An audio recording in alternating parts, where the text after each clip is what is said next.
où on aura droit à trois exposés. Le premier est celui du professeur Mela sur l'intitulé Transformation structurelle et agricole du Sénégal dans le contexte de l'Afrique occidentale et de l'Union européenne. Ensuite, la deuxième communication sera présentée par M. Aoré de l'IFPRI, donc il est chercheur senior à l'IFPRI, et le thème de sa communication est Transformation agricole dans les pays en développement. Quelles sont les options politiques? Et la troisième communication sera présentée donc, par le professeur Patrick Lefebvre de la FASEC, qui dirige le programme Pascal, et sa communication portera sur le thème croissance et emploi, le cas du Sénégal. Alors, nous allons donner la parole au professeur Mela pour qu'il nous présente sa communication. Professeur Mela, vous avez la parole. Je commence mon exposé. Je vais parler sur trois choses.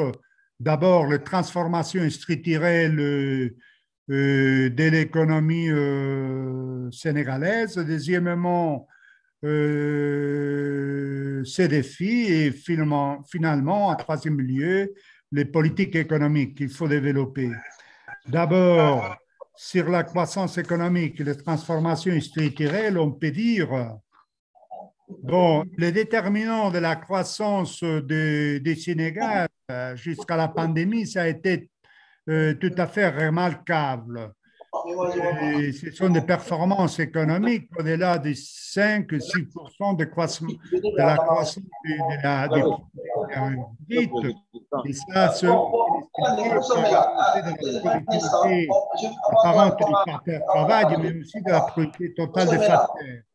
Et cette montée de la productivité est le résultat d'investissements en infrastructures de transport, d'infrastructures d'énergie dans le domaine de l'agriculture et aussi dans le domaine de l'éducation et de la santé.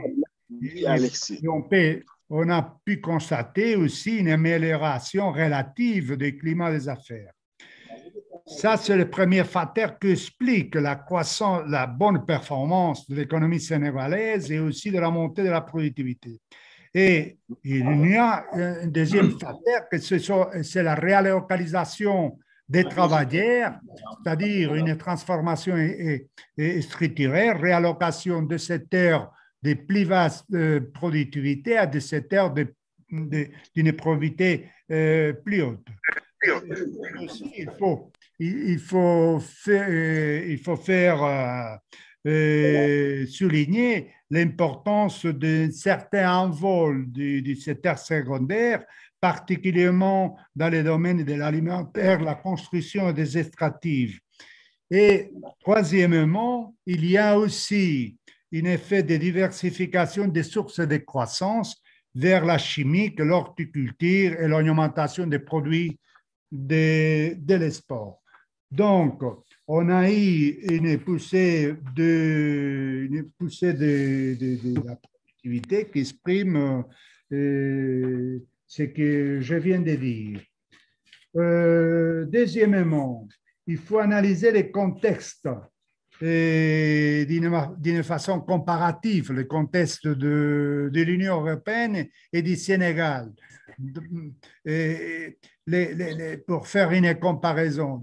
Donc, il faut, du côté de l'Union européenne, on a pu constater pendant des décennies une tombée absolument formidable du poids de l'agriculture dans l'ensemble de l'économie, soit du point de vue de l'emploi ou soit du point de vue de la valeur ajoutée. Et avec une montée c'est formidable de la productivité agricole dans le contexte de l'élargissement du marché, en d'autres termes, de l'internationalisation. Le Sénégal, par contre, on a encore une population rurale tout à fait remarquable, avec une productivité faible qui amène à une pauvreté rurale énorme. Et dans le contexte aussi d'un processus parallèle d'urbanisation très particulière, une urbanisation de l'informel, une urbanisation sans manufacture et des provisions de services. Donc, pour aller à la troisième part de mon intervention, c'est-à-dire les politiques économiques, il faut d'abord faire un constat des points forts et des points faibles de l'économie sénégalaise.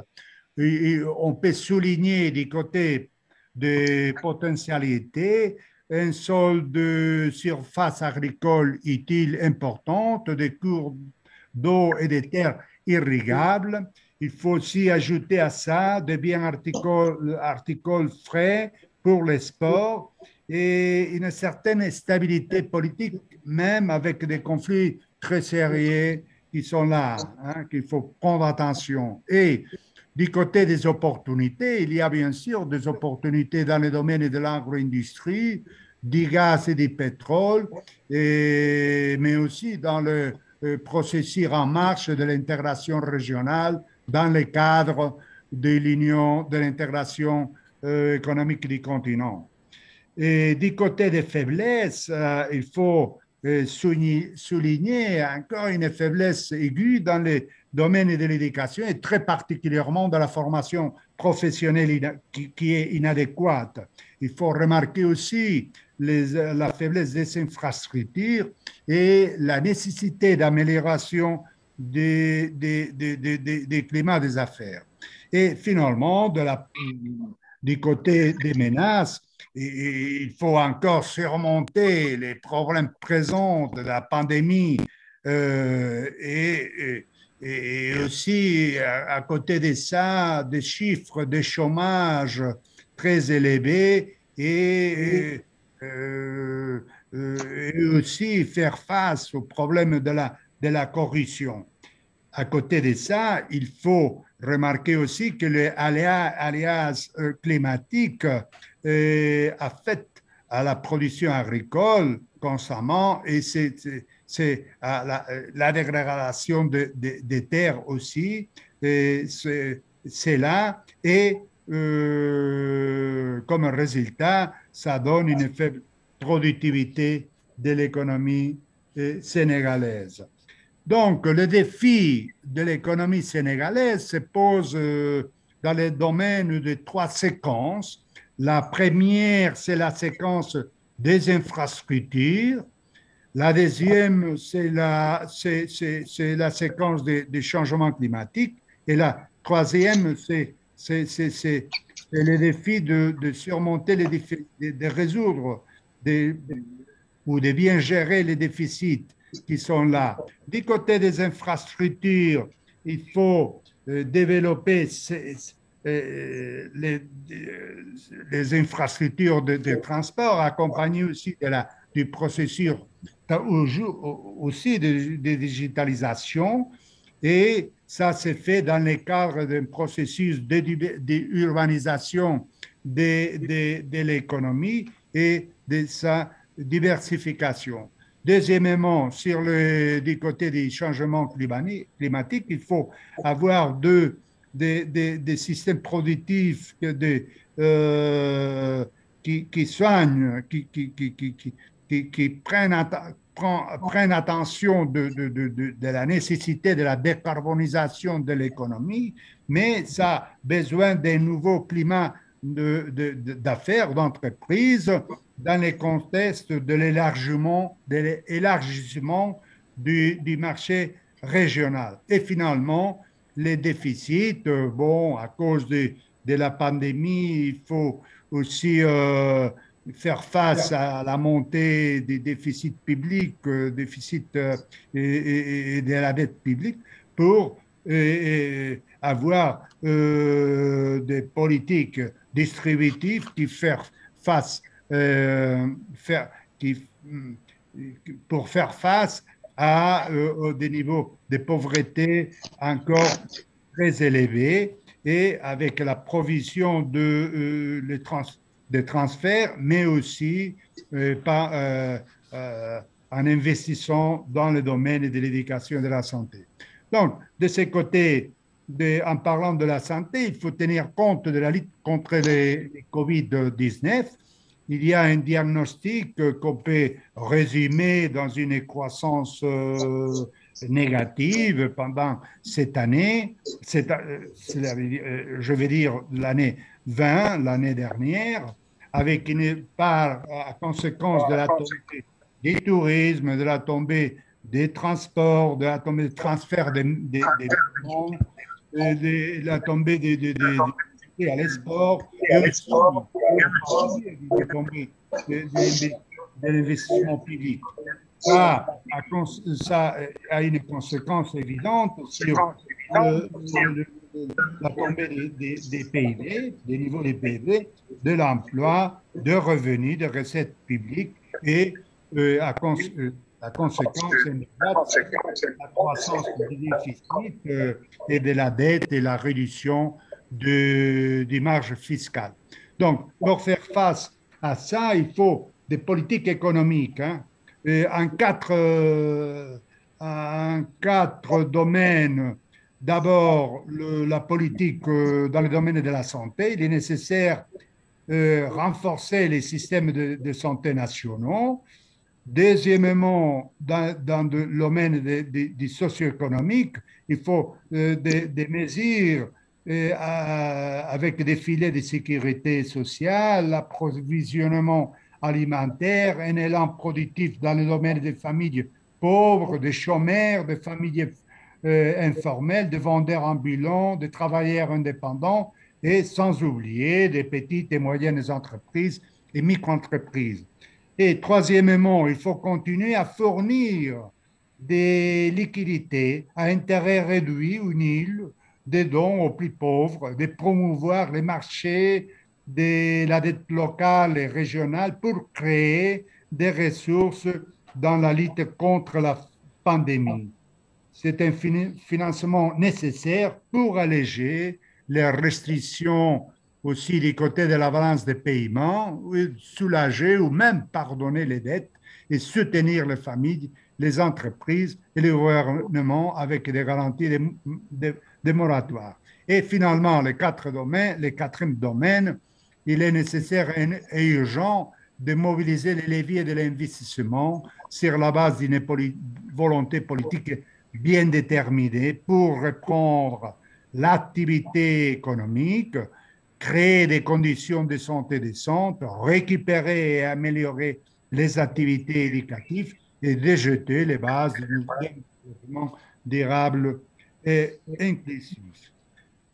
Et finalement, il faut, pour ces politiques, je pense qu'il faut agir ensemble. D'un côté du plan Sénégal émergent et de notre côté de l'association Sénégal-Espagne-Union européenne. Du côté du plan Sénégal émergent, il faut soutenir avec fermeté les objectifs de stabilité macro, dynamiser les privés, investir dans l'éducation, dans le domaine de l'éducation et l'emploi, digitaliser les administrations. Et du côté de l'association Sénégal-Espagne-Union européenne, il faut travailler dans 3 domaines, transformer le secteur agricole, ça c'est très très important, pour améliorer la capacité de production agricole. Deuxièmement, travailler pour contribuer à améliorer l'accès à une alimentation saine et nutritive, à des services de santé primaire et de qualité et à l'eau potable. Et finalement, il faut travailler pour améliorer l'efficacité des services publics en fonction d'une orientation territoriale bien définie dans cette association Sénégal-Espagne et pour répondre aux besoins réels de la population. C'est-à-dire cette coopération Espagne et Sénégal pourrait aider à améliorer trois, trois choses. La capacité financière des institutions, les capacités techniques et des organisations des institutions et la participation de la société civile, en particulier des femmes, à la gouvernance locale. Cette association met l'accent sur, sur l'amélioration des communautés locaux pour faire face à ces objectifs de améliorer les services publics. Merci de votre attention. Très bien, merci. Donc, professeur, docteur Traoré, vous pouvez faire votre présentation. Merci. OK, merci beaucoup, monsieur le modérateur. Merci de m'avoir invité pour participer à ce colloque. Donc, je vais présenter une revue de littérature et un travail qui est collectif, en fait, que nous avons fait il y a à peu près 2 ans pour le compte de la Fondation Gates. Donc, je suis un des auteurs, mais nous sommes à peu près 6-7 personnes qui avons participé à ce travail. Donc, c'est vraiment quelque chose de collectif.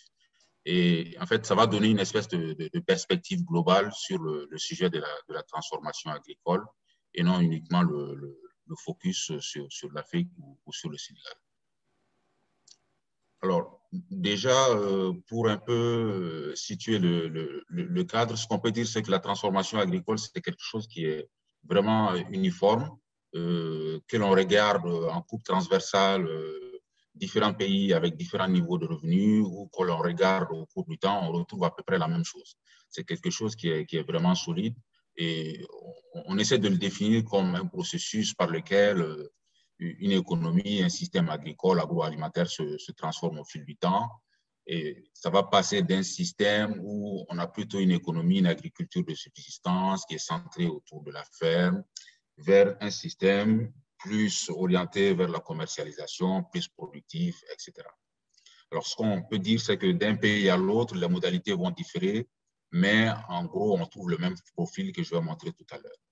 Et au cours de ce travail, ce qu'on avait observé, c'est que les succès les plus éclatants ont été observés en Asie et en Amérique latine. En fait, on avait exclu l'Europe en quelque sorte de l'étude. Le focus, c'était vraiment sur les pays en développement. Mais ça donne des éléments dont pourront s'inspirer les pays africains, nous pensons. Voilà. Et on a noté qu'il y avait des progrès encore à faire au niveau de l'Afrique subsaharienne. Donc, juste quelques chiffres pour un peu illustrer le fait stylisé qui est vraiment solide, comme je l'ai dit, quelle que soit l'orientation que l'on prend, soit on prend une coupe transversale, on a différents pays avec différents niveaux de revenus, ou bien on prend le même pays, on le suit au cours du temps, c'est le même phénomène que l'on observe à long terme, une baisse de la part de l'agriculture dans le PIB total ou la part de l'emploi agricole de l'emploi total. Les deux indicateurs vont toujours dans le même sens. Alors, ce qui se passe, c'est que, en général, la part dans l'agriculture, dans le PIB de l'agriculture est beaucoup plus faible quand on regarde le pourcentage que la part dans l'emploi. Donc, cela est dû au fait qu'on a beaucoup de pays qui ont une grande population qui travaille encore dans l'agriculture, des pays comme l'Inde, en fait, qui constituent des éléments explicatifs de cet écart. Mais ce qu'on remarque, c'est qu'au fil du temps, plus l'économie évolue, plus la productivité relative de l'agriculture augmente. En fait, les deux parts vont avoir tendance à se rapprocher. L'écart va se réduire. Donc, la part de l'agriculture dans le PIB va avoir tendance à se rapprocher de la part de l'emploi agricole dans l'emploi total. Alors, l'objectif de l'étude, c'était d'avoir une approche, comme je l'ai dit, un peu globale et pas de regarder un petit sous-ensemble. Et pour avoir une image vraiment détaillée et globale du processus de transformation agricole. Ce qu'on a essayé de regarder, c'est est-ce qu'on peut identifier des politiques actives qui ont été mises en œuvre dans ces pays qui ont réussi et dans les pays qui n'ont pas réussi. Pourquoi ils n'ont pas réussi? Pour avoir en fait des éléments qui pourraient servir de leçon entre guillemets aux pays qui sont encore en retard. Alors, on a mis matching, c'est-à-dire on voulait matcher, apparier les pays qui avaient réussi et qui partageaient au moment de leur décollage des caractéristiques similaires aux pays qui sont en retard aujourd'hui. Donc, c'est ça qui avait guidé l'analyse. C'est ça qu'on avait appelé notre approche de matching, entre guillemets. Alors, en termes méthodologiques, on a d'abord commencé avec une revue de littérature. Donc, on a épluché presque 200 articles et rapports, 117 pays, des pays qui avaient réussi, des pays qui étaient en voie de réussite, des pays qui avaient encore des difficultés de réussite. Et ce qu'on a fait, c'est une approche de cluster, c'est-à-dire essayer de grouper les pays en groupes homogènes, voilà, de faire des partitions en groupes homogènes sur la période 70-2015. Et cette analyse de clustering, en fait, ce qu'on avait en tête, c'est que pour avoir le niveau de transformation agricole atteint par les pays, il y a deux éléments qui vont entrer en ligne de compte. Des facteurs structurels et les politiques actives. Donc, les dotations factorielles, ce que vous avez en termes de dotation de terres, en termes de pression démographique, etc. Tout ce qui est structurel. Et ensuite, les politiques que vous aviez mises en œuvre. Il est très important d'avoir ça parce que quand on va essayer de comparer des pays ou dire si un pays peut s'inspirer d'un autre, il est très important de savoir s'ils ont à peu près les mêmes facteurs structurels. Aussi, en termes de comparaison, pour dire qu'une politique a échoué ou elle a réussi, il est très important de comparer des pays qui ont les mêmes facteurs structurels pour vraiment identifier l'impact de la politique. Donc, c'est ce qu'on a essayé de faire. C'est ça que je présente ici rapidement en termes de cadre conceptuel. Donc, le niveau de transformation agricole que vous obtenez est fonction de vos facteurs structurels et des politiques que vous mettez en œuvre. Voilà, donc de façon très simple. On a eu beaucoup de problèmes pour la disponibilité des données, comme vous pouvez l'imaginer, pour faire une étude qui couvre autant de pays et remonter depuis les années 70. Il y a un vrai défi au niveau des données. Donc là, je présente juste la disponibilité des données en pourcentage du nombre total de pays et les variables qu'on avait retenues sur les trois aspects dont j'ai parlé tout à l'heure, le niveau de transformation agricole, les facteurs structurels et les politiques actives. Donc, je reviendrai sur ces indicateurs rapidement par la suite. Donc, vous voyez, en début de période, il y a beaucoup de points manquants, ce qui fait qu'on voulait faire beaucoup de tests de robustesse, d'analyse de sensibilité, mais ce n'était pas possible du fait de la non-disponibilité des données. Donc, le premier cluster qu'on regarde, c'est vraiment le niveau de transformation agricole que le pays a atteint.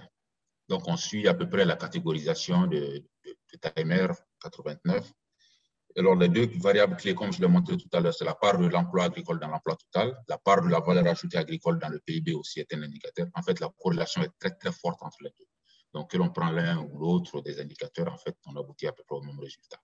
Mais on a essayé d'inclure une deuxième variable qui est la prévalence de la malnutrition, parce qu'on voulait avoir aussi une idée du caractère inclusif de la transformation. Donc, est-ce qu'il n'y a pas des gens laissés de côté qui souffrent de malnutrition dans le processus de transformation agricole? Donc, c'est une dimension supplémentaire qui est très importante. On a essayé de faire des analyses de sensibilité, comme je l'ai dit, avec la valeur ajoutée par agriculteur aussi, et aussi la pauvreté rurale pour cette analyse du caractère inclusif de la transformation. En gros, on trouvait à peu près les mêmes résultats. Alors, quand on fait cette analyse de clustering, ce regroupement de pays en termes plus ou moins homogènes, on retrouve à peu près 6 stades. Donc, le stade 6, c'est le dernier niveau. Et le stade 1, c'est le niveau le plus avancé, là où on va retrouver les pays OCDE, les pays développés, etc. Et on va retrouver peu de pays au niveau du stade 6, mais c'est le stade initial. C'est là où vraiment on a une agriculture de subsistance, la productivité est très, très faible et l'agriculture fournit presque exclusivement tous les emplois. Ensuite, on a les stades 5 et 4 qui dépendent du chemin suivi. Et là, on a en gros 2 chemins, alors qui ne sont pas contradictoires, souvent qui sont séquentiels ou souvent qui sont exclusifs. Ça dépend des cas. Le stade 5 qu'on a appelé l'agriculture en mouvement et le stade 4 qu'on a appelé sortir la main-d'œuvre de l'agriculture renvoient à des cadres différents. Dans le stade 5, on a plutôt un cadre à la Nord, Rostow, etc., qu'on a appelé push dans la littérature. Dans ce cas, c'est le gain de productivité dans l'agriculture qui déclenche le processus de transformation agricole. Voilà. Donc là, c'est le big push, c'est le saut en avant, etc. Dans le stade 4, c'est ce qu'on appelle la stratégie pull, si vous voulez, dans la littérature. Donc, tirer la main-d'œuvre de l'agriculture. Et dans ce cas, c'est plutôt les secteurs non agricoles qui vont tirer la main-d'œuvre hors de l'agriculture. C'est l'augmentation de la productivité, l'accumulation du capital dans le secteur moderne, industriel, etc., qui va être le déclencheur. Là, on a plutôt des modèles la Lewis, ou de migration rurale urbaine à la Aristotle, où c'est l'espérance de gain dans le milieu urbain comparé à ce qu'on a au milieu rural qui va attirer la main-d'œuvre hors de l'agriculture. Donc, on a ces deux cadres. Souvent, ce qu'on constate dans les pays, c'est qu'on a même une séquence. Ça commence d'abord avec du push, ensuite avec du pull, comme on a vu par exemple dans les pays européens ou aux États-Unis. Dans le stade 3, donc l'agriculture comme facteur de croissance, là, l'agriculture commence vraiment à se transformer. En gros, ça constitue la moitié des opportunités d'emploi et du PIB. Mais le caractère inclusif n'est pas encore marqué. Et ensuite, on arrive à l'avant-dernier stade qu'on appelait l'agriculture intégrée à la macroéconomie. Là, les gains de productivité deviennent très, très importants. On a le secteur non agricole qui fournit une part substantielle de l'emploi dans le pays. Et il y a de forts liens entre l'agriculture et le reste de l'économie en amont et en aval. Et le stade 1, c'est le plus avancé. Donc, ce schéma-là récapitule un tout petit peu ça, si vous voulez. Donc, on passe du 6 au 1 et vous voyez, on a les deux chemins. Alors, ce n'est pas linéaire, c'est non linéaire. Souvent, on peut passer du 6 au 4. Donc, ça, c'est la stratégie pool dont je vous ai parlé tout à l'heure. C'est la productivité dans le secteur non agricole, l'accumulation du capital qui va entraîner une hausse des salaires dans ce milieu et qui va attirer les ressources hors de l'agriculture et qui va entraîner une baisse de la part de l'emploi agricole dans l'emploi total. Ou bien, on a plutôt une stratégie de push à la Aristodaro, à la Lewis, où c'est l'augmentation de la productivité dans l'agriculture qui va entraîner cet exode donc, des ressources hors de l'agriculture vers le secteur non agricole pour arriver au niveau 1, qui est le niveau le plus avancé. Et aussi avec le faible niveau de malnutrition. Donc, ce n'est pas linéaire. Selon les pays, on peut avoir les deux cas de figure qui se suivent de façon séquentielle ou uniquement un des cas. Donc, ce qu'on a essayé, c'est de regarder, de classer ces pays, faire une analyse des clusters, comme je l'ai dit, et on voit que, comme vous pouvez le regarder, là, c'était d'abord en 1970, ensuite on a fait le même exercice en 2015. Donc, vous voyez, donc, quand deux pays ont la même couleur, ça veut dire qu'ils étaient au même niveau selon cette analyse de cluster. Basée, je rappelle, sur ces deux indicateurs, part de l'emploi agricole dans l'emploi total et prévalence de la malnutrition pour le caractère exclusif.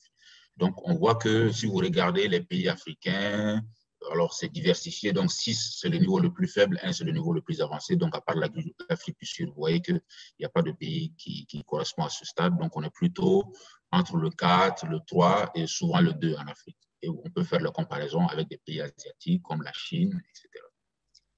Et puis l'Inde, voilà, d'autres pays asiatiques, on se retrouve là-dedans. Vous voyez que la plupart des pays développés, c'est au niveau de 1. Donc en 70, on avait ça. Mais ça apporte des éléments d'explication. On voit qu'on avait des similarités vraiment proches avec certains pays asiatiques ou latino-américains dans les années 70.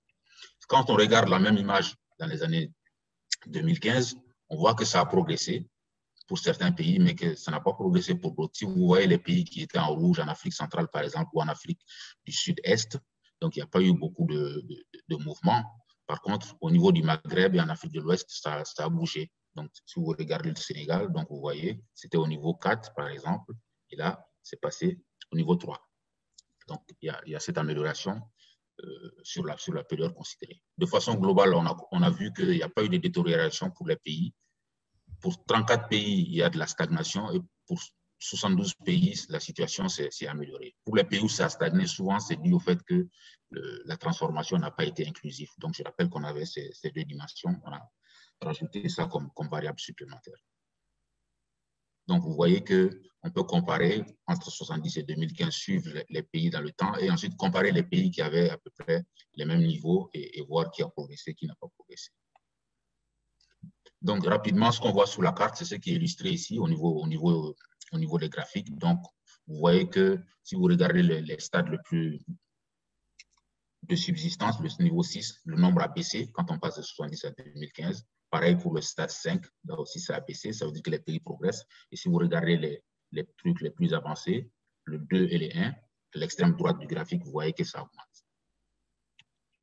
Et brièvement, la liste des pays, donc là où on a enregistré des progrès, donc le Sénégal fait partie de ça, donc là où on avait plutôt de la stabilité, donc on a les autres pays. Voilà.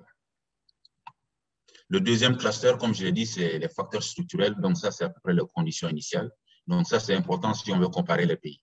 Donc, rapidement, 3 variables, la dotation en terre, la pression démographique et puis les rendements potentiels.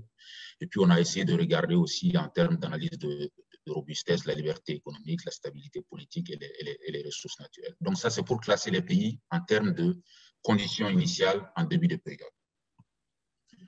Donc, si on regarde les clusters, le groupe homogène de pays qui avaient des caractéristiques similaires au niveau des années 70, donc vous voyez que si on regarde les pays africains, on avait pas mal de similarités avec notamment les pays latino-américains et asiatiques. Donc, si vous prenez, par exemple, Mali, Sénégal, vous voyez la couleur bleutée, c'est la même chose qu'on retrouve au Brésil, en Argentine, par exemple, okay, en Afrique de l'Ouest. Mais pour les pays d'Afrique centrale, par exemple, vous voyez RDC, par exemple, vous voyez que c'est la même couleur que l'Inde. Donc, en termes de ces caractéristiques structurelles, ces pays avaient les mêmes caractéristiques, ils appartenaient au même groupe en 70. Ce qui veut dire que ce qui va les différencier, ce sont les politiques qui ont été mises en œuvre, puisque les caractéristiques étaient à peu près similaires. Ensuite, donc, les caractéristiques politiques, donc les politiques actives, donc on a essayé de regarder en gros les dépenses publiques dans l'agriculture, en pourcentage du PIB agricole, et puis le taux de protection relatif de l'agriculture. Donc, on a du mal à traduire souvent en français le relative rate of assistance. Donc, le taux de protection relatif, c'est comment vous protégez l'agriculture par rapport au reste de l'économie. Donc, ce n'est pas un indicateur absolu, ce n'est pas ce qui compte, c'est pas est-ce qu'on taxe l'agriculture ou est-ce qu'on soutient l'agriculture, mais est-ce qu'on taxe plus que les autres ou est-ce qu'on soutient moins que les autres. Donc, c'est ça le plus important, c'est ça qui définit le biais anti-agricole. Donc, c'est ça qui a été utilisé. On a aussi fait des analyses de robustesse avec le taux de change réel et puis l'électrification rurale comme infrastructure et puis la solarisation primaire. Donc, là aussi, on a eu des clusters, donc 7 clusters, 7 groupes, donc pour les différents indicateurs. Donc, vous voyez que quand on passe de 1 à 7, en fait, ça veut dire que donc pour les dépenses publiques, on dépense plus. Donc, ça, c'est le groupe de dépenses publiques homogènes. Pour le taux de protection relatif aussi, quand on passe de 1 à 7, ça veut dire qu'on protège plus l'agriculture par rapport au reste de l'économie. Et c'est ça qui est illustré dans cette carte où on a... Alors, on n'avait pas suffisamment d'informations pour remonter jusqu'en 70, donc on s'est arrêté en 85. Et on compare 85 à 2015 pour voir comment les pays ont évolué. Alors, malheureusement, vous voyez qu'il y a beaucoup de gris. En Afrique, ça veut dire qu'on n'avait pas de données. Alors, néanmoins, en Afrique de l'Ouest, si vous regardez le Sénégal et le Mali, par exemple, on peut voir qu'ils appartenaient au cluster 2. Donc, c'est des clusters un peu en queue de peloton. Mais vous voyez qu'en 85, c'était la même chose que le Brésil, par exemple, en termes de cluster politique. On avait des politiques après similaires, mais vous voyez que le Brésil a commencé en 2015 à mettre en place des politiques actives et à passer au cluster au-dessus. Donc, la même chose pour les pays asiatiques. Donc, ça aide à expliquer, voilà, on a des pays qui avaient des caractéristiques similaires, mais on voit que les politiques mises en œuvre ont été différentes et que les niveaux de transformation agricole ont été différents. Donc, ça donne un panorama assez riche qui nous permet de vraiment isoler les différents effets et éventuellement de s'inspirer de ce que les autres ont fait. Et on voit ici le lien entre les politiques mises en œuvre et le niveau de transformation agricole. Donc, quand je me déplace en colonne de la droite vers la gauche, quand je passe de 5 à 1, ça veut dire que je transforme de plus en plus mon économie, mon agriculture.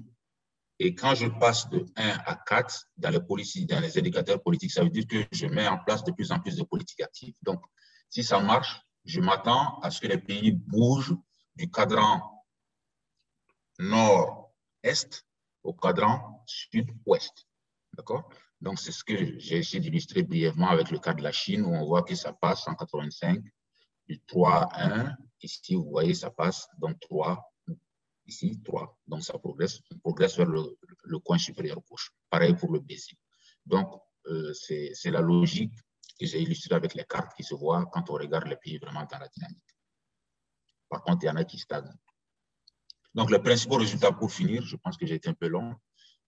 Ce qu'on a observé, c'est que au cours de l'étude, c'est que vraiment les conditions initiales sont très importantes pour la mise en œuvre de ces politiques. Selon qu'on a un pays avec des dotations structurelles, avec des terres fertiles et abondantes, c'est plutôt la stratégie push, augmentation significative de la productivité agricole qui a été plutôt concluante.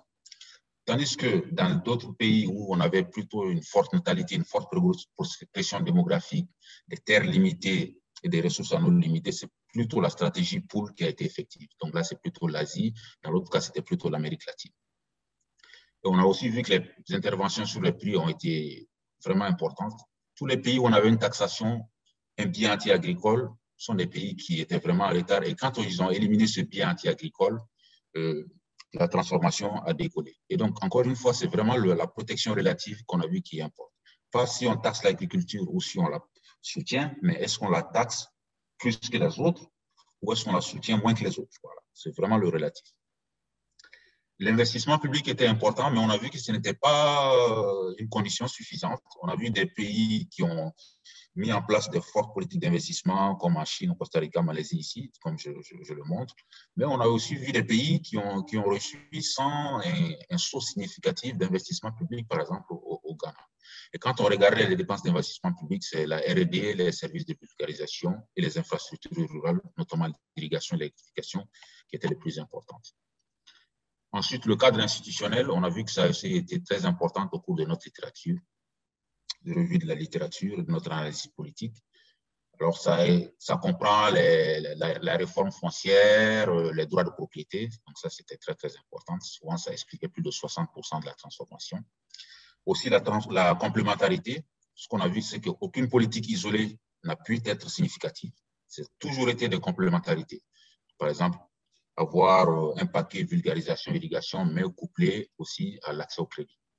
Si une des composantes était absente, on a vu que les autres ne suffisaient pas. Ou bien on peut avoir un accès aux inputs, mais si la qualité ne suffit pas, si on n'a pas un système qui garantit la qualité, donc on va avoir des défaillances de marché, donc les gens ne vont pas l'utiliser, ça ne va pas marcher. Ou ils n'auront pas accès au crédit pour pas acheter. Donc c'est vraiment les packages, la complémentarité qui a été essentielle. Et enfin, la croissance non agricole et les autres activités rurales. Donc ça, c'est plutôt la stratégie push, et pull, pardon, mais même pour le cas push, on a vu que ça a été très, très important pour les pays, notamment asiatiques ou en Amérique latine comme au Chili. Donc, les autres activités rurales, le secteur rural ne se limite pas à l'agriculture. Donc, il y a d'autres activités rurales qu'il faut mettre en œuvre, les petites entreprises rurales qui ont permis de servir de débouché à l'agriculture, mais aussi de bénéficier de l'agriculture dans une dynamique vertueuse, dans un cercle vertueux. Donc, le transport, la logistique est beaucoup plus en amont, même la distribution. Donc, pour conclure, donc, on a vu qu'il n'y avait pas de moyen unique, de voie unique. Les facteurs structurels sont importants, mais n'expliquent pas tout. On a vu que la politique a fait une différence. Des pays qui avaient les mêmes facteurs structurels ont abouti à des résultats différents selon les politiques qui sont mises en œuvre. La complémentarité est essentielle.